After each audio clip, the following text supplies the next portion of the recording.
A continuación vamos a escuchar una conferencia del padre Manuel Carreira titulada Cuerpo, Materia y Eternidad.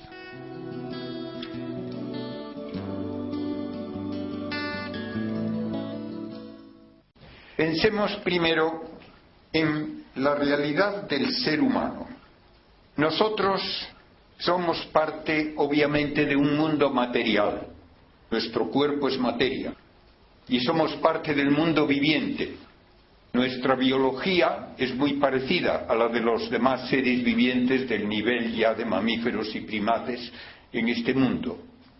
Y hemos tenido que preguntarnos ¿qué significa que Dios ha creado el universo? Y llegamos a la conclusión entonces de que todo lo que es cambiante, todo lo que está en el tiempo y por tanto cambia de un estado en un momento a un estado distinto en un momento subsiguiente, todo eso no puede tener en sí mismo la razón de existir. Para repetir el argumento dado por un físico eminente, que podría haberlo firmado este argumento Santo Tomás, de todo aquello que cambia, en el hecho de que cambia, está demostrando que puede existir de diversas maneras. Todo aquello que puede existir de diversas maneras puede ser ajustado extrínsecamente para que exista de una manera y no de la otra posible. Y todo aquello que puede ser ajustado, tiene que ser ajustado para que de hecho exista de una manera concreta. Repito esto como un ejemplo un tanto infantil. Lee uno un cuento de hadas para niños y hay el hada buena que se acerca a un niño y le dice: Pedrito, te has portado muy bien, quiero hacerte un regalo, ¿qué quieres? Y Pedrito dice: una bicicleta. Y el hada buena le dice: muy bien, ¿de qué color? Porque si no me dices de qué color, ¿cómo te la voy a dar? Azul. ¿Y de qué tamaño van a ser las ruedas? Pues así. No, hay que decir cuántos milímetros, si no, ¿cómo te la voy a dar? ¿Y cuántos radios va a tener cada rueda? ¿Y qué rosca va a tener cada radio? ¿Y cuántos dientes hay que ponerle en el cambio de marchas a cada rueda? Y así hasta el último átomo. Porque si no se especifica concretamente, no puede existir. No puede existir una bicicleta en abstracto. Pues ahora, aplicando este mismo modo de pensar al universo, llega este físico Wheeler a decir: el universo podía haber tenido más masa de la que tiene o menos. Podía haber tenido otro tipo de partículas distintas de la que tiene. Podía haber tenido otras fuerzas. ¿Por qué tiene estas y no otras? Necesita haber sido ajustado en su primer instante para que sea así, pudiendo haber sido de una infinidad de modos distintos. Por tanto, hace falta un creador que no puede ser material, porque si no tendríamos que aplicarle a él también la misma forma de razonar, y ese creador no material da la situación concreta con que comienza el universo y debe hacerlo con infinita inteligencia para saber cómo se hace un universo concreto con todos sus detalles y propiedades, y tiene que tener una razón de hacerlo, porque todo agente inteligente actúa por un fin. Por lo tanto, por un modo de pensar estrictamente filosófico, pero basado en las propiedades de la materia, la propiedad más básica es esta temporalidad cambiante, se llega a la idea de un creador no material y que tiene que tener una razón de crear. Entonces, uno puede suponer, dado que haya un creador que tiene que ser no material, que tiene que ser inteligente, libre, infinitamente poderoso, infinitamente sabio, parece plausible que ese creador quiera crear otros seres que se parezcan a él, que sean también seres no materiales, inteligentes y libres, con los que pueda tener una relación personal, y eso es lo que nos dice la teología, define a un ángel. Un ángel es un ser no material, inteligente y libre, que existe con una vida semejante a la vida del mismo Creador. Una vida que se realiza por el conocimiento y el amor y que se da sin cambio porque el espíritu no está en el tiempo. Tiempo es un atributo de la materia, como decíamos al principio del razonamiento. Bien, si a mí me hubiesen propuesto luego como hipótesis que ese creador crease una realidad totalmente distinta, sujeta a cambio, sujeta a tiempo, incapaz además de conocer y amar, me parecería pues poco probable, pero no podría decir que era imposible. Bien, esa es la idea de materia. Dios crea la materia que es de otro orden. De modo que si yo quiero distinguir las dos ideas de materia y espíritu, tengo que decir que lo propio de la materia es actividad dentro de un flujo temporal y una actividad que no incluye conocimiento y voluntad libre. Y si quiero definir qué significa espíritu, diré que es una realidad no sujeta al flujo temporal y capaz de conocer y amar libremente.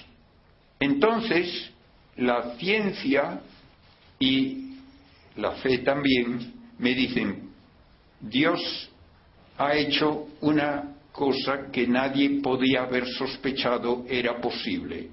Una realidad que es al mismo tiempo materia y espíritu. Una realidad donde se dan los dos modos de existir y de actuar que parecen tan dispares y tan irreconciliables. Y esto es el hombre. En el hombre tenemos la actividad de la materia, obviamente, pero tenemos la actividad de pensar y de actuar libremente que no puede atribuirse al modo de proceder exclusivamente propio de la materia.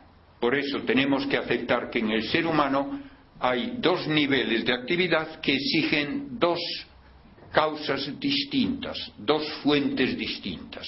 Yo puedo explicar la actividad biológica en el animal y en el hombre como animal racional. La actividad biológica se debe a la actividad de la materia, pero la actividad de pensar y de actuar libremente no puede atribuirse a la materia.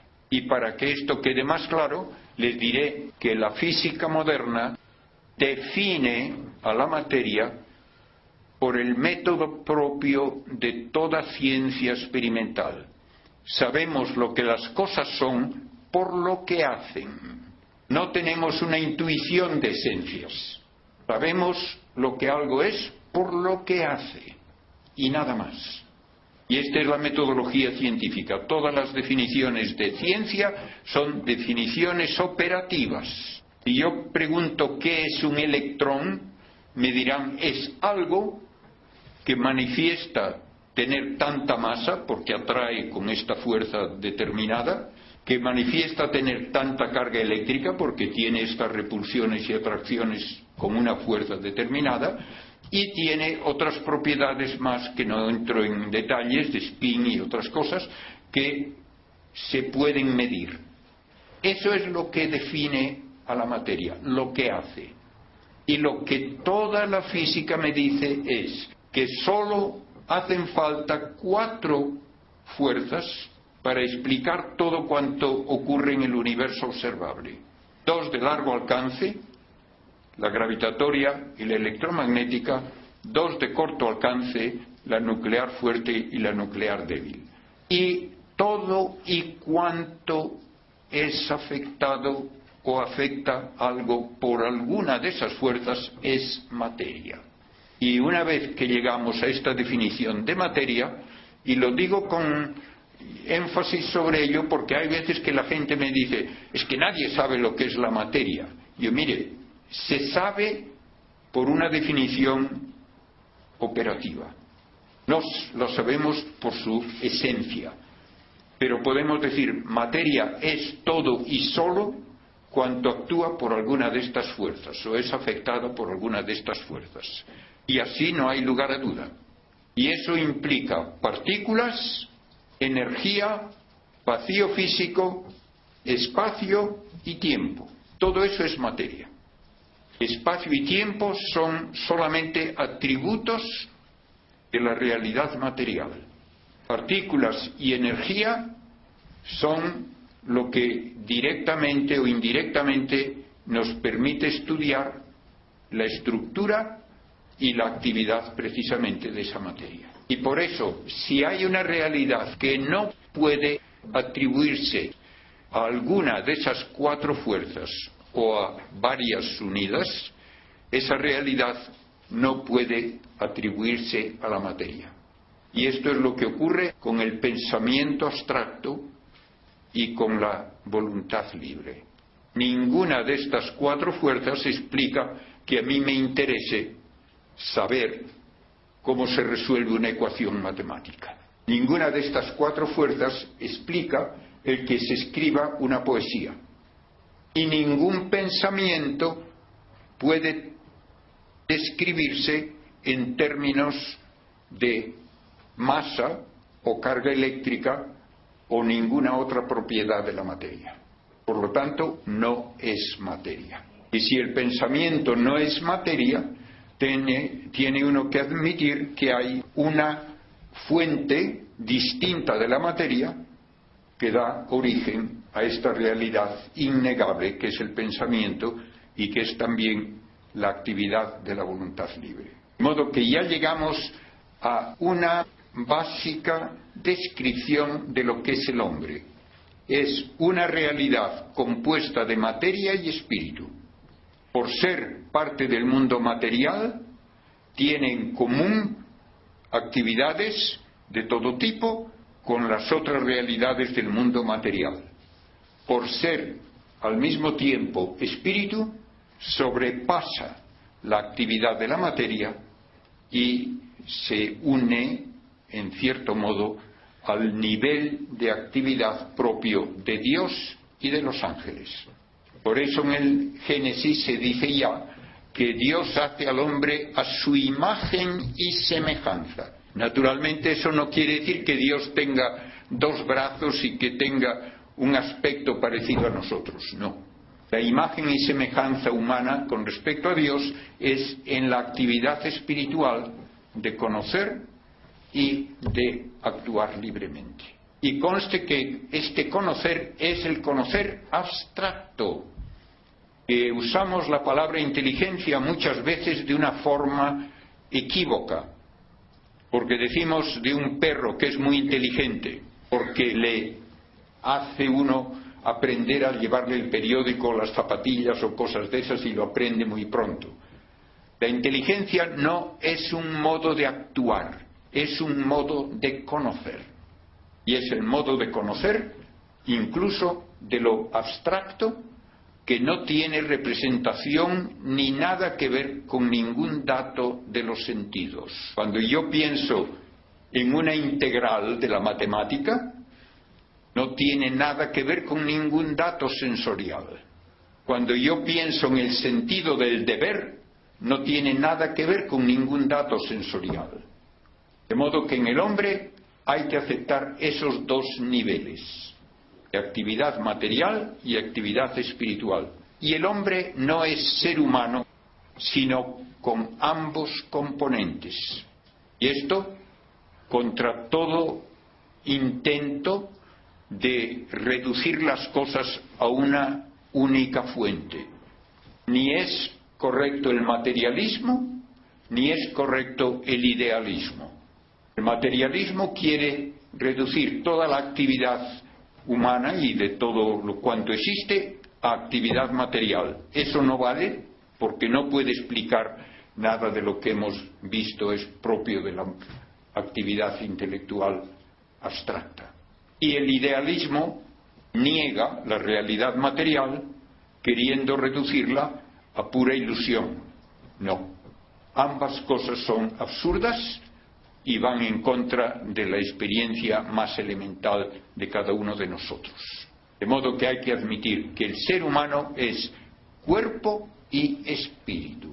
Bien, una vez que tenemos esto como base, ¿qué es la materia que me describe la física? Es una realidad que actúa por esas cuatro fuerzas, pero de una manera que no se limita a lo que me dan las experiencias cotidianas de mis sentidos. Lo que los sentidos me dan es una descripción muy superficial de cómo actúa la materia en escalas de gran tamaño. Hasta hace un siglo no se sabía ni que existían los átomos. Pues muy bien. ¿Por qué? ¿Porque nos engañan los sentidos? No, porque los sentidos tienen un nivel, un umbral de reacción que no permite percibir los átomos directamente. Hasta que se inventan microscopios y otros artefactos que pueden ayudar a ampliar y profundizar los datos de los sentidos, no se sospecha que hay átomos. Y no se puede entender a la materia sino con la base de nuestra experiencia vulgar. Y esa experiencia vulgar es muy limitada. No es que los sentidos nos engañen. No nos engañan porque no nos dicen nada de los átomos. Para engañarnos tenían que decírnoslo. De modo que los átomos existen más allá de lo que dan de sí las maneras de reaccionar de los puros sentidos, y hay que usar ayudas para encontrarlos. De la misma forma, ¿cómo actúan las diversas partículas que forman a la materia? De maneras que hemos descubierto que van en contra de todos nuestros modos comunes de pensar. Una partícula, hablo de las que todo el mundo conoce como constitutivas de los átomos, protones, neutrones y electrones. Una de estas partículas no se comporta como una mínima bolita, como una especie de bola de billar muy pequeña, no. Se comporta de una forma que en unos experimentos me sugiere la bolita pequeña, pero en otros experimentos me dice que no puede ser una bolita pequeña. Se comporta como una onda y es capaz de ir por varias rendijas al mismo tiempo. Lo hace. Estamos ciertos de ello y tenemos comprobaciones experimentales a montones. De modo que la materia, en su estructura íntima, no la podemos entender de una forma intuitiva. Ni es partículas, ni es ondas, es algo que en unas circunstancias se comporta como una partícula, en otras circunstancias se comporta como una onda. Y así es posible decir que una partícula, de alguna manera, está en varios sitios a un tiempo. Pues sí. En otras situaciones, experimentos también indudables, me dicen que una partícula puede ir de un sitio a otro sin pasar por el medio. Es el efecto túnel, que hoy se usa mucho en la electrónica, pero no se entiende tampoco cómo ocurre. ¿Por dónde va? Por ninguna parte. ¿Pero lo hace? Sí. Otro dato, según mi modo vulgar de pensar, a la materia se la puede comprimir hasta que no haya huecos entre las partículas, pero después ya no se puede comprimir más. No es verdad. Se puede comprimir sin límite. Según la física moderna, se puede comprimir sin límite. De modo que cualquier cantidad de materia puede estar en un volumen arbitrariamente pequeño. Y, finalmente, entre las cosas raras de la materia, primero, las partículas elementales parecen no tener identidad propia. Si yo lanzo 2 electrones uno contra otro, porque tienen carga eléctrica igual, se repelen. Antes de que choquen, ya se desvían.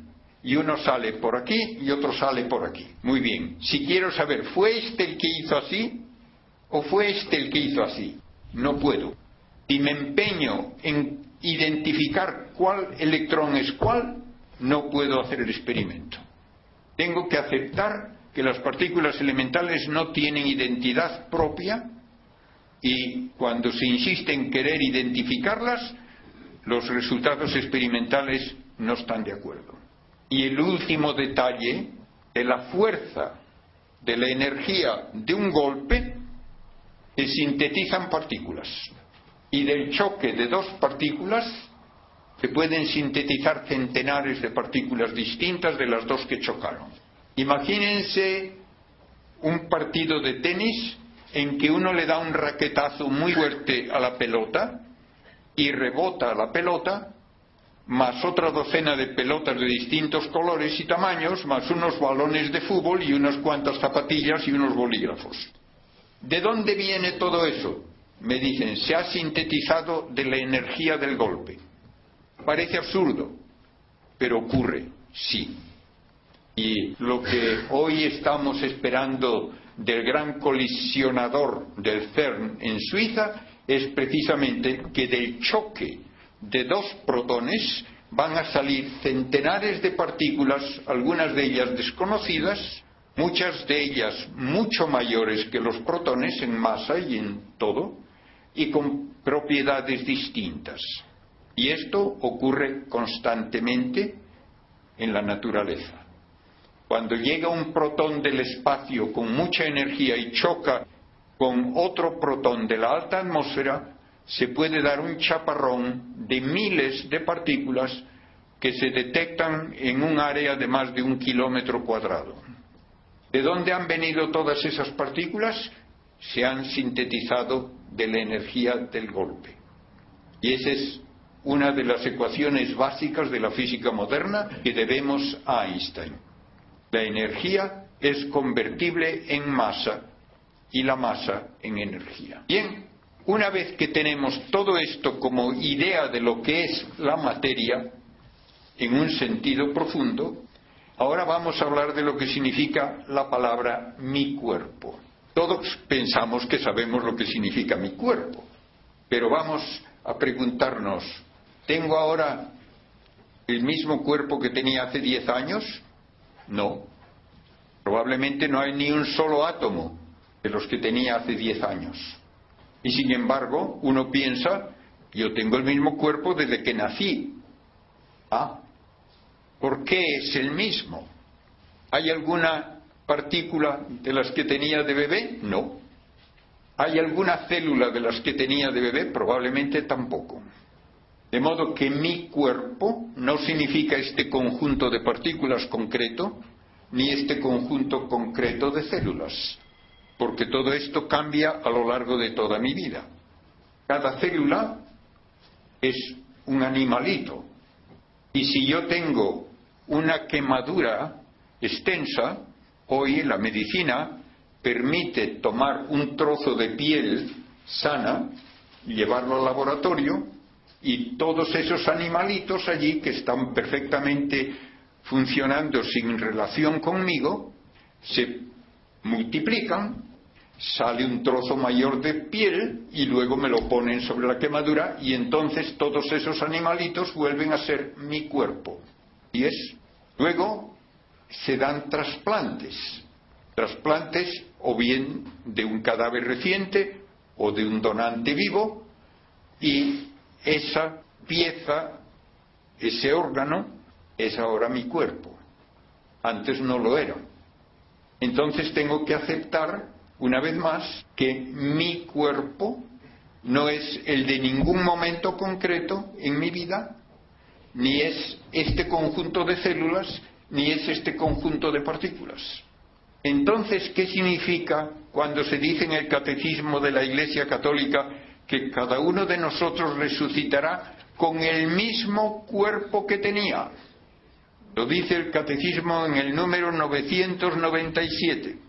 Pues obviamente no puede significar que va a ser el conjunto de células y de partículas que uno tiene en el momento de morirse, porque eso implicaría que un bebé será bebé por toda la eternidad y que el que tenía un defecto físico y se muere con ese defecto físico lo va a tener por toda la eternidad. Instintivamente pensamos que no va a ser así. Entonces, ¿en qué consiste esa propiedad que permite llamar a un conjunto concreto pero cambiante mi cuerpo? Pues lo único que puede decirse es que mi cuerpo es la estructura material orgánica que está perfectamente sintonizada con mi espíritu, bajo su control, en un influjo mutuo, en que el espíritu influye sobre mi propia biología y mi estado corporal influye también en el espíritu. Si yo tengo sueño o he vivido algo tanto demasiado fuerte, no puedo pensar bien, así es. Si tengo un tumor cerebral, no puedo pensar bien ni actuar normalmente. Si tengo una preocupación enorme, puedo terminar con una úlcera de estómago. Hay un influjo mutuo innegable. Y aunque el espíritu de por sí, yo creo que lo puedo decir como una hipótesis muy plausible, si el espíritu de por sí no debería estar sujeto a límites de espacio y tiempo, como no lo están los ángeles ni está Dios, en el hombre el espíritu está sujeto a un proceso que lleva tiempo, aún para pensar en lo más abstracto y lo más sublime. Si yo quiero pensar en Dios, me lleva tiempo. Y ocurre la actividad espiritual dentro de este organismo, y yo pienso dónde está este organismo, no en otro sitio. De modo que podemos decir que el espíritu, por su unión a la materia, está actuando y existiendo a modo de materia, sujeto a coordenadas de espacio y de tiempo. Y por eso también sujeto a cansancio, a necesidades de energía, de alimento, de sueño, de todo esto. Pero se da esta unión maravillosa, misteriosa, entre espíritu y materia, que no podemos negar. En el hombre hay que admitir ambas realidades de esa forma. Bien, ahora llegamos al concepto ya de vida eterna, de resurrección. El concepto de resurrección, incluso algunos teólogos modernos lo quieren reducir a un modo de hablar totalmente equívoco. Me han pedido que hable a seminaristas en una diócesis española y uno de los temas que me han pedido que trate es este, porque dice que están muy influidos por algún teólogo moderno que dice que lo de la resurrección de Cristo y la resurrección nuestra es un modo de hablar, que después de la resurrección no hay cuerpo. Yo digo, ¿qué significa la palabra resurrección? Lo único que puede significar es vuelta a la vida de lo que ha muerto. ¿Ha muerto el alma? Es absurdo decirlo. El alma no tiene partes que se desintegren, no tiene desgaste, no tiene capacidad, por lo tanto, de destruirse. Entonces dígame, una resurrección sin cuerpo, ¿qué es? Es un absurdo, una estupidez, como un círculo cuadrado. Lo único que puede resucitar es lo que ha muerto, y lo que ha muerto es la estructura viviente orgánica. Por lo tanto, al hablar de la resurrección de Cristo, tenemos que decir, y lo quiso demostrar él además, que tiene la misma estructura orgánica corporal que tenía unos días antes cuando fue a la cruz. Y por eso él presentó como prueba sus heridas y tuvo que decir además a los apóstoles explícitamente: tocadme, palpadme, ved que tengo carne y huesos, que no soy ningún fantasma. Y por eso también San Pablo lo dijo de una forma tajante: si Cristo no resucitó en este sentido único que puede tener la palabra, entonces somos los más miserables de los seres humanos. De modo que Cristo tiene el mismo cuerpo después de resucitar que tenía antes de morir, y muestra sus heridas como señales de identidad, y come con sus apóstoles. Muestra que es el mismo ser, alma y cuerpo que era antes de la muerte. Esta es la base de nuestra fe. Y si esto se olvida, el cristianismo no existe. El cristianismo se reduce a pura palabrería. Pues bien, esto mismo hay que decir de nuestra resurrección. Un absurdo ya verbal, más de ser un absurdo filosófico y teológicamente. Pues bien, el hombre entonces tiene que ser, después de la resurrección, como Cristo, una realidad con verdadero cuerpo material, porque no hay otra cosa que se pueda llamar cuerpo sino una estructura material. Es decir, un cuerpo no material es una idiotez, es decir, una materia que no es materia. Tiene que ser cuerpo, estructura material, compuesto de átomos, y tiene que ser mi cuerpo. Y será mi cuerpo no porque tenga la omnipotencia divina que ir cazando todos los átomos que yo tenía a lo largo de mi vida para ponerlos juntos otra vez, sino porque de pura energía se pueden producir, se pueden hacer partículas elementales que formen el mismo tipo de estructura adaptada a mi espíritu, que es lo que significa mi cuerpo. Y para que no me lo echen en cara a mí como pura ficción mía, les voy a leer unos párrafos del cardenal Ratzinger, cuando era cardenal, que están en un libro que se ha editado ahora recientemente, cuando ya es papa, sin que haya cambiado una sílaba de lo que decía. El libro se titula Escatología y está en la editorial Herder, y dice en la página 165, está hablando de la disputa sobre el cuerpo resucitado en la historia de la teología, y dice: para nuestra cuestión, esto que acababa de explicar implica unas consecuencias sorprendentes, que se bifurca en una doble dirección. La primera de las consecuencias de lo dicho consiste en que el alma jamás puede desentenderse totalmente de la materia. El alma está creada para unirse a la materia.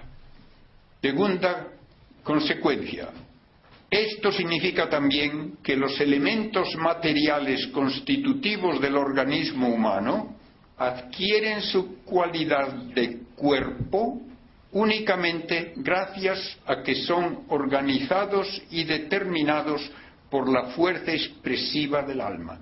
Esa sintonía que yo decía entre el alma y la estructura orgánica es lo que constituye a esa estructura orgánica en mi cuerpo.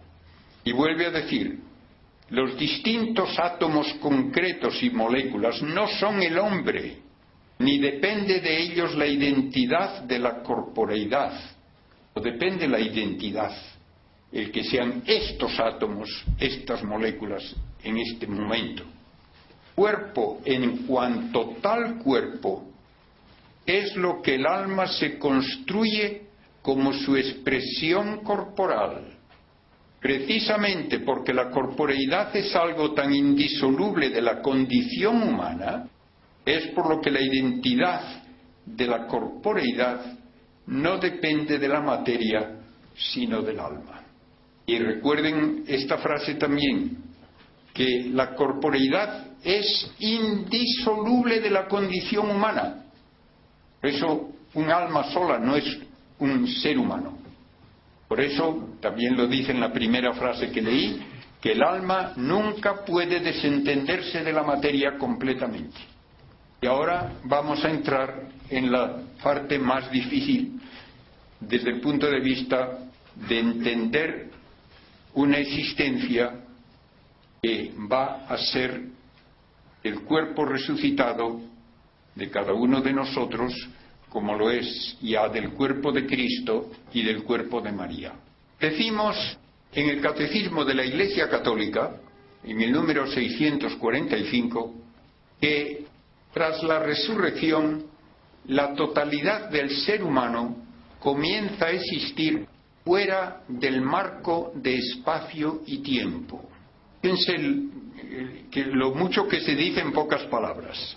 La totalidad del ser humano, alma y cuerpo, va a existir de un nuevo modo, en que no entran en juego los conceptos de espacio y tiempo. Por eso se puede decir que el ser humano va a existir a modo de espíritu. Y por eso San Pablo habla del cuerpo, entre comillas, espiritual. Porque lo propio del espíritu es el estar fuera de los límites de espacio y tiempo.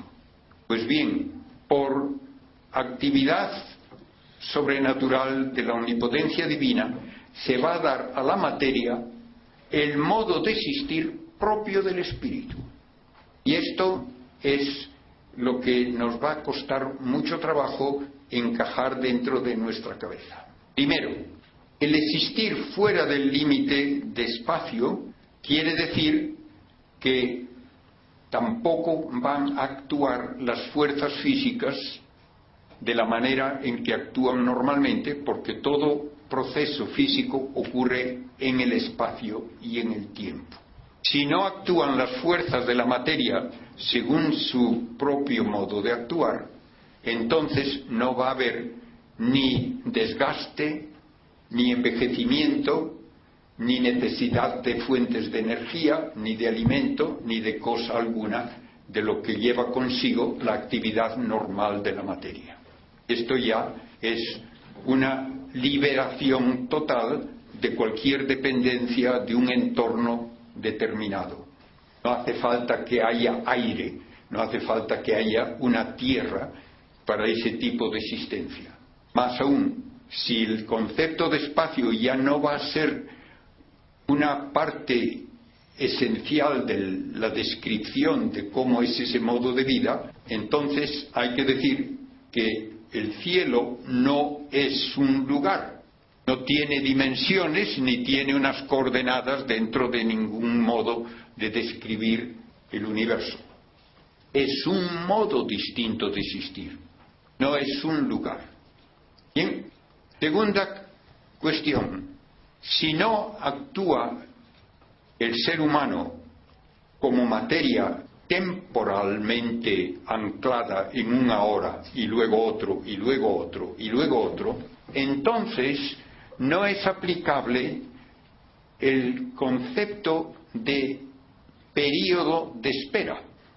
Y esto me lleva a hablar, para explicar algo difícil por otro más difícil todavía, que para Dios no hay periodos de espera.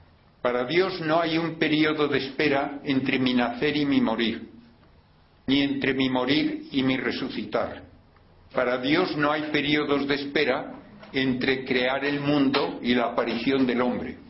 Por eso, para Dios no puede haber ningún modo de actuar inesperado, ni de la naturaleza material, ni de el hombre aun en su actividad libre. Dios está presente en todo lo que nosotros llamamos tiempo, como en un ahora. Por eso, porque Dios conoce todo directamente en un ahora, por eso Él conoce todas mis actividades libres, aunque no las determina. Muchas veces la gente encuentra ahí un problema. ¿Cómo puedo yo decir que actúo libremente si Dios ya sabe lo que voy a hacer? Sabe, pero no me lo obliga. Y a veces yo doy una respuesta en una supuesta época futura en que alguien inventa una televisión del futuro. En lugar de hablar de viajes en el tiempo, pues yo pongo aquí como idea de ciencia ficción que se invente un televisor que me permite sintonizar un sitio en un tiempo futuro. Y entonces yo puedo decir, pues el día tal, es un domingo del año 2025, pues probablemente habrá un partido de fútbol en el Bernabéu. Pues sintonizo el Bernabéu a la hora del partido para ver qué equipos juegan y quién gana. Y veo que allí pues me dice que juega el Madrid contra el Barcelona y que el resultado es 3-2. Muy bien. ¿El que yo lo vea influye para que ocurra? No. Yo simplemente lo sé de antemano, pero no lo causo.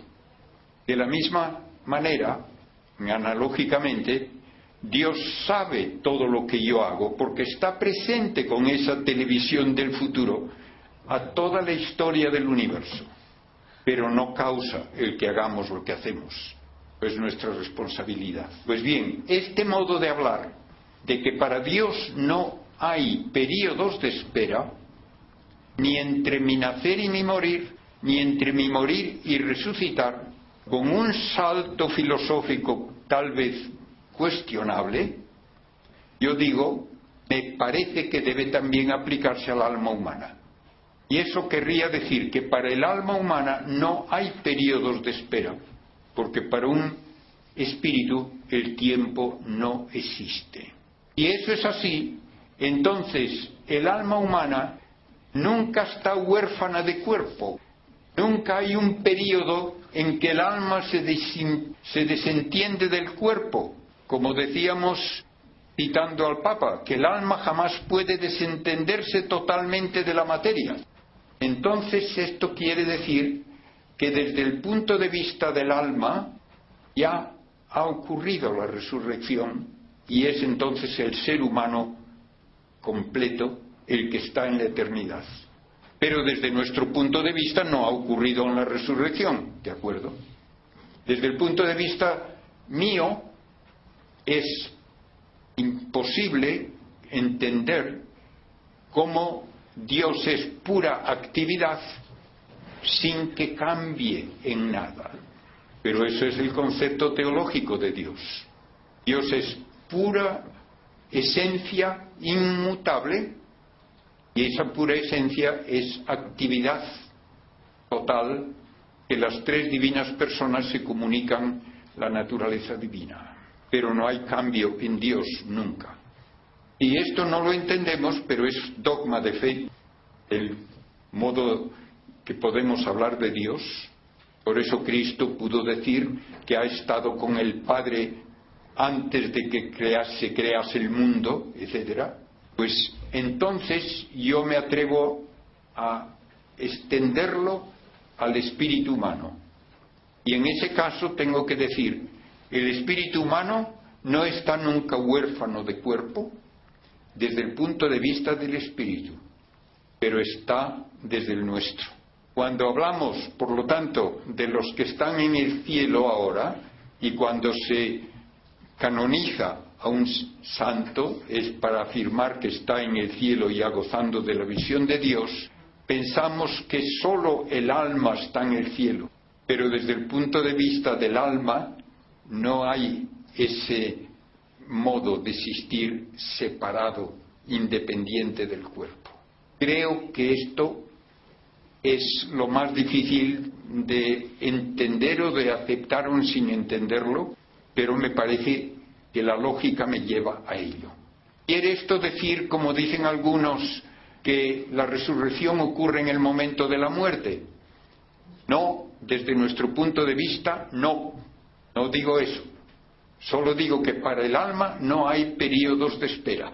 Y si esto les parece un juego de palabras, pues lo siento mucho, pero no lo sé decir de una forma más clara. Si el alma está fuera del ámbito del tiempo, no puede haber periodos de espera para ella. Y si no hay periodos de espera, entonces se puede decir que nunca está desentendida del cuerpo. En el momento de la resurrección universal al final de los tiempos, entonces ya desde cualquier punto de vista se podrá decir que alma y cuerpo están unidos para siempre, inseparablemente, y el cuerpo mismo existe a modo de espíritu, desde cualquier punto de vista, sin límites espacio-temporales. Esto es lo que nos dice la filosofía y la teología aplicadas con rigor al concepto de ser humano y el concepto de resurrección. Y como un detalle además que puede ayudar a entender lo que acabo de decir, sobre todo con respecto a Cristo, el modo en que se realiza la presencia de Cristo entre nosotros, con toda nuestra teología y nuestra tradición, es la Eucaristía, ¿verdad? Y adoramos, cuando el sacerdote levanta la Sagrada Forma, adoramos el cuerpo de Cristo y adoramos la sangre de Cristo. Si Cristo no tiene cuerpo material después de la resurrección, ¿qué es lo que adoramos? Creo que estos teólogos no han tenido el sentido común elemental de preguntarse eso. Cuando Cristo en la última cena coge algo en su mano, que se ve es un trozo de pan, y dice: esto es mi cuerpo, que va a ser entregado por vosotros. ¿De qué cuerpo habla? Solo habla del que tiene, del que está a la mesa con los apóstoles, que además es el que va a ser entregado. Luego cuando dice: esta es mi sangre, que va a ser derramada, ¿de qué sangre habla? Pues de la que tienen las venas en ese momento, no hay otra. Pues si ahora yo adoro el cuerpo de Cristo y la sangre de Cristo repitiendo lo que Él hizo en la última cena, tengo que estar hablando del mismo cuerpo y de la misma sangre. Y si no se acepta esto, se viene abajo toda la liturgia de la Iglesia durante 20 siglos.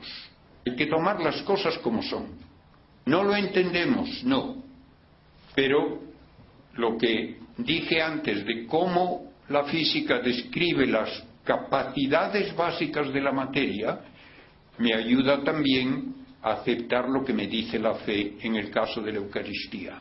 En el caso de la Eucaristía, eso que sigue teniendo bajo el microscopio y bajo análisis químico todas las propiedades de pan y de vino, eso está ahora sintonizado con el alma de Cristo y es su cuerpo. Por eso adoramos eso como el cuerpo de Cristo. Y esa misma realidad material es la que está en el trono de la Trinidad adorada por ángeles. Y esto no tiene por qué disminuirse en modo alguno porque resulte difícil aceptar que todo el cuerpo de Cristo está en cada parte. Sí, y hemos dicho que la materia puede compenetrarse sin límite, ni es tampoco contra la lógica de la materia el decir que está en miles de sitios al mismo tiempo. La materia puede estar en sitios diversos al mismo tiempo. Y cuando leo cómo Cristo entra en el cenáculo con las puertas cerradas y sale sin que le abran la puerta, eso no va contra el concepto de materia, lo hacen las partículas elementales. Yo una vez di esta conferencia ante técnicos de energía nuclear en España y había entre los oyentes un agustino que cuando salió dijo: esos teólogos que hablan de cosas que no tienen ni idea de lo que son, debían haber estado aquí. La materia es mucho más flexible en sus capacidades básicas y sobre todo bajo la omnipotencia de Dios, mucho más flexible de lo que nosotros podemos imaginar. La fe no nos pide que creamos algo absurdo, no nos pide que creamos que la materia está haciendo algo que es imposible a la materia.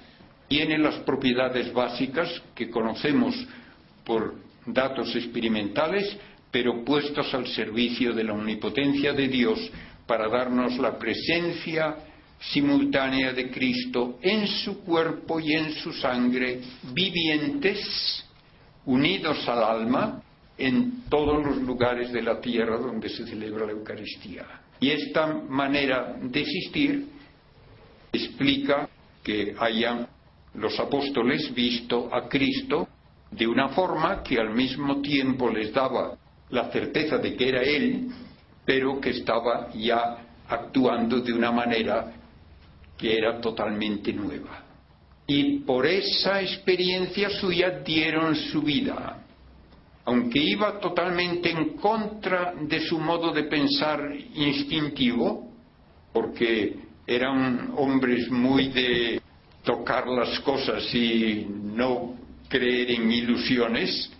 Aun así dieron su vida por el testimonio de que habían visto a Cristo resucitado con cuerpo y alma, con las señales de sus sufrimientos y viviendo de una forma nueva, una forma con toda libertad ya con respecto a los límites de espacio y tiempo. Pues eso es lo que nuestra teología nos dice, es el futuro también de todos los que somos incorporados a Cristo. Ven, me he metido en cosas que probablemente les harán pensar mucho más, pero sepan que no he inventado nada. Y en las cosas en que yo no las entiendo, lo he dicho claramente que yo tampoco las entiendo. Pero el que no la entendamos para mí es un dato positivo, porque si no me entiendo a mí mismo, pobre sería Dios si lo midiese por lo que yo puedo entender. Y lo mismo podemos decir respecto a lo que nos enseña la teología. Concluye así la conferencia del padre Manuel Carreira, titulada Cuerpo, Materia y Eternidad.